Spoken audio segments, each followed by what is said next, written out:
मोहोळ मतदारसंघाच्या या अनुषंगाने इथं मुरुड जिल्हा परिषद गटामध्ये तुम्हाला कुठल्या गटामध्ये उमेदवारी दिली आहे? मला या ठिकाणी घोडेश्वर पंचायत समिती गण या गणामधून उमेदवारी मिळालेली आहे. पक्षाने का उमेदवारी दिली तुम्हाला? आता पक्षानं उमेदवारी द्यायचं कारण काय आहे की गेल्या 30 ते 35 वर्षापासून मी या मतदारसंघामध्ये या पंचकृषीमध्ये सामाजिक आणि राजकीय हे दोन्ही पद्धतीनं या ठिकाणी काम करतोय. राजकारणात 6 वेळा सतत मी ग्रामपंचायतला सलग निवडून आलेलो आहे आणि त्या पंचायत मार्केट कमिटीचा देखील या ठिकाणी सभापती म्हणून ह्या भागामध्ये काम केलेलं आहे. तालुका स्तरावर काम करायचा अनुभव आणि तालुका स्तरावर प्रशासन सांभाळण्याचं एक धोरण जे माझ्यामध्ये आहे ते पक्षाने कुठंतर हेरलं असावं आणि त्या माध्यमातून माझी त्यांनी निवड केली असावी असं मला वाटतंय. सर्व समाजाला सोबत घेऊन किंवा गावगाड्यातलं राजकारण समजून घेऊन तुम्ही कशा पद्धतीनं लोकांना घेऊन विकासाच्या दिशेने जाणार आहात?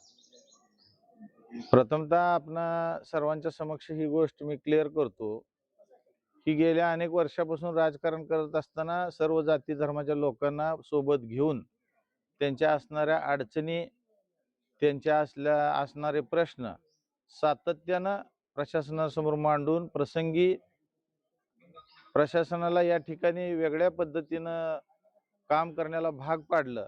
त्यामुळं लोकांमध्ये जे क्रेज आहे की हा माणूस कामाचा आहे आणि कामाशिवाय मी इतर कुठल्याही गोष्टी कधी लोकांसमोर मांडत नाही. एखाद्या गरिबाचं काम आहे, त्यानं माझ्याकडे आला, भले तो कुठल्याही जाती धर्माचा, पंथाचा, नाथाचा असू द्या, त्याला न्याय देण्याची भूमिका प्रथम माझ्या दृष्टीनं असते. त्यामुळं हे सगळे लोक माझ्या मागे ठामपणे उभा आहेत. बरोबर आहे, तुम्ही आता म्हटल्याप्रमाणे बरोबर आहे. परंतु निवडणुकीचं लढण्यासाठी उद्दिष्ट काय आहे आपलं? आता निवडणूक ही घोडेश्वर पंचायत समिती गणाची आहे आणि ह्या गणामध्ये गेल्या अनेक वेळा असं झालंय की बाहेरचे उमेदवार किंवा ज्यांना ह्या समाजकारणाची आवड नसणारी लोक या ठिकाणी निवडून गेले. त्याच्यामुळं आमच्या भागाचा या ठिकाणी विकास झाला नाही.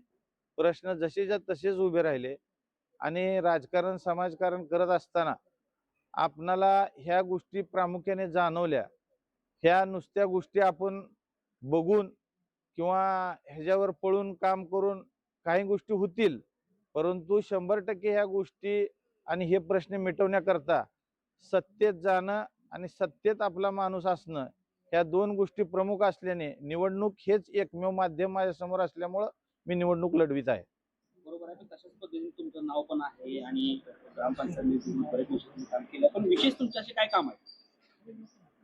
विशेष मी ग्रामपंचायत सरपंच असताना यामध्ये आता इथून जामगाव पर्यंत एक MSCB ची लाईन असायची आणि ह्या जवळपास 29 गावामध्ये 5 MUचा एकच ट्रान्सफर असायचा. त्याच्यामध्ये शेतकऱ्यांची लाईटची अवस्था इतकी वाईट असायची की प्रसंगी काय काय शेतकरी मोटर जळली तर हरकत नाही, पण ती चालू राहावी म्हणून स्टार्टरमध्ये काटकी लावून मोटरा चालू करायच्या. हा प्रश्न प्रामुख्याने हेरला आणि त्यानंतर जामगाव, वडदेगाव ही दोन अतिरिक्त 33 KVची ट्रान्सफॉर्मर उभ्या करण्याकरता आम्ही त्या तत्कालीन त्या काळचे MSCBचे एक्झिक्युटिव्ह इंजिनियर होते, त्यांचं मी नाव घेणार नाही, त्यांना हा प्रश्न मांडला. त्यांनी प्रामुख्याने एवढा मोठा निधी या ठिकाणी खर्च करून या विभागाला 2 ॲडिशनल 33 KV सेंटर उभा केले. त्यामुळे आमच्या या भागातल्या शेतकऱ्यांचा प्रमुख जो लाईटचा प्रश्न होता तो मिटवला. तुम्हाला तुमच्या पुढे देखील आता तुम्ही पंचायत समितीला उभा राहिला, पण पुढं उमेदवाराचं त्यांना आव्हान वाटते का तुम्हाला?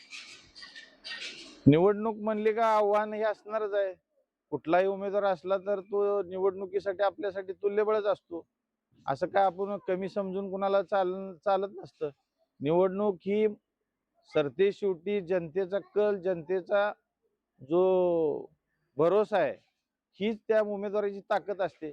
आणि आम्ही कधी राजकारण करत असताना खोटी आश्वासनं कुणाला दिलेली नाहीत, कुणाला फसवलेलं नाही, कुणाला लबाडी केलेली नाही. ह्या प्रमुख गोष्टी आमच्यासाठी आहेत आणि सामान्य माणसासाठी गोरगरिबासाठी काम करण्याची प्रामाणिक इच्छा आहे. त्यामुळं लोकांचा, गोरगरिबांचा, दीनदलितांचा, शेतकऱ्यांचा, शेतमजुरांचा आणि शिक्षित लोकांचा सुद्धा या मोठ्या प्रमाणामध्ये पाठिंबा मला मिळेल. कारण सुशिक्षित जे वर्ग आहे तो मला जवळून ओळखतो. माझ्या जातीकडं, माझ्या पंथाकडं तो माणूस बघत नाही. तो माणूस नेहमी माझ्यासाठी एक कार्यकर्ता, एक प्रामाणिक कार्यकर्ता म्हणूनच माझ्याकडे बघतो.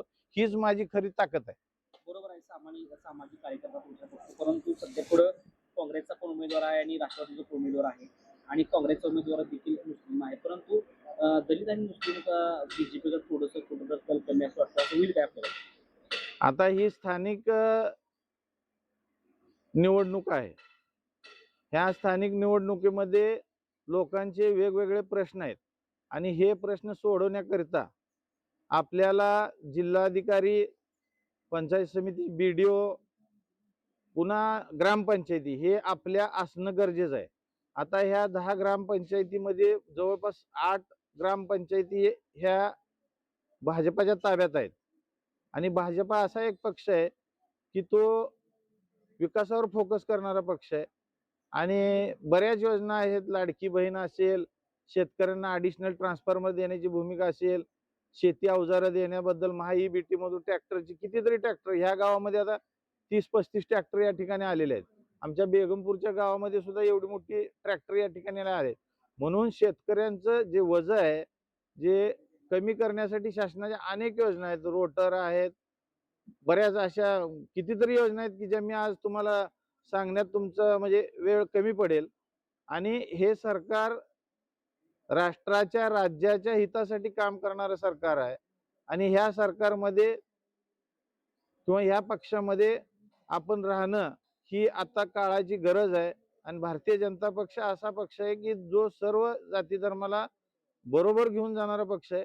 आणि आम्ही सगळीच मंडळी, आदरणीय राजन मालक असतील किंवा या तालुक्याचे माजी आमदार यशवंत माने असतील, बाळाराजे असतील किंवा तुमचे अजिंक्य राणा पाटील असतील, ह्या सगळ्याच मंडळींनी कधी कुणाचं असं जाती भेदावरचं किंवा समाज न उपयोगी कधीही काम केलेलं नाही. त्यामुळं दलित समाज असेल, मुस्लिम समाज असेल, ही सगळी मंडळी भाजपांच्या पाठिंब्यावर या ठिकाणी किंवा त्यांना मदत करण्याच्या दृष्टीने अजिबात या पुढच्या काळामध्ये कचरणार नाहीत.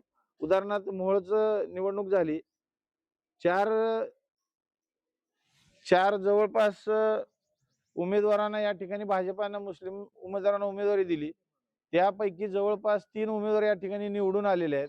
त्यामुळं आपण असं कुठलीही शंका बाळगण्याचं कारण नाही की दलित आणि मुस्लिम भाजपबरोबर नसतील. हे माझे सहकारी आहेत सोमनाथ कसबे, यांनी सुद्धा आता आमच्या भाजपसोबत सगळं काम करतायत.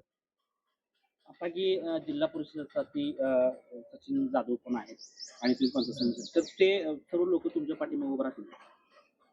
आता सचिन जाधव यांची एक मोठी संस्था, शेतकरी म्हणजे कारखाना आहे ऊसांचा, तो एक ह्या दक्षिण भागामध्ये असल्यामुळं त्यांना या ठिकाणी मोठ्या प्रमाणात इथला कामगार वर्ग आणि शेतकरी वर्ग त्यांच्या पाठीशी आहे आणि त्यांनी ते कारखाना चांगल्या पद्धतीनं चालवल्यामुळं लोकांचा तिथं उत्स्फूर्त प्रतिसाद त्यांना आहे.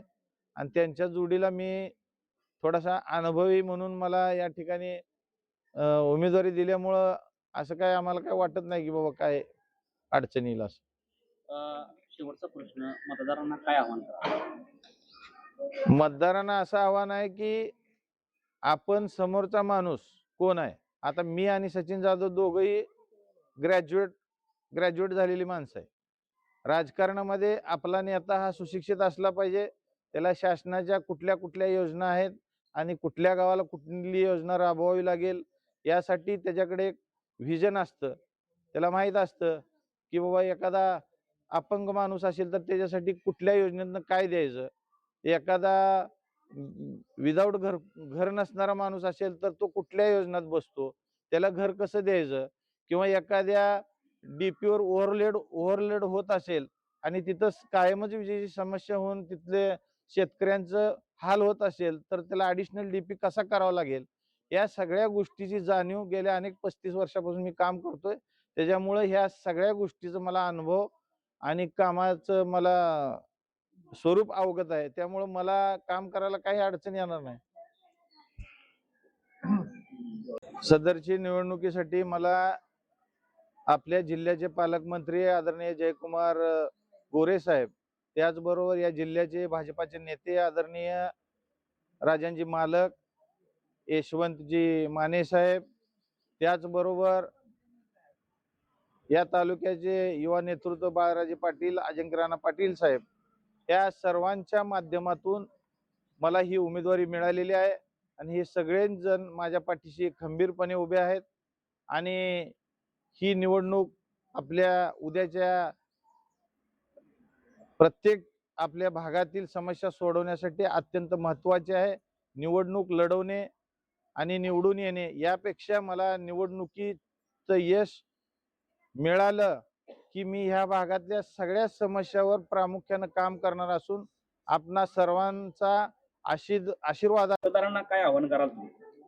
आता ह्या निवडणुकीमध्ये खरं तर मतदार आणि म्हणजे उमेदवार ह्याच्यामध्ये एक विशेष असं बंधन असतं की मतदाराने प्रचंड मताने मला निवडून द्यावं आणि मीही त्याच ताकदीनं मतदारासाठी काम करावं, ही एक सुसूत्रपणा असतो.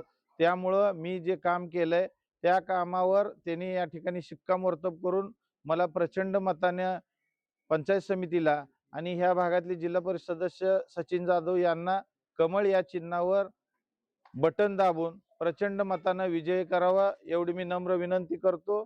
जय हिंद, जय भारत.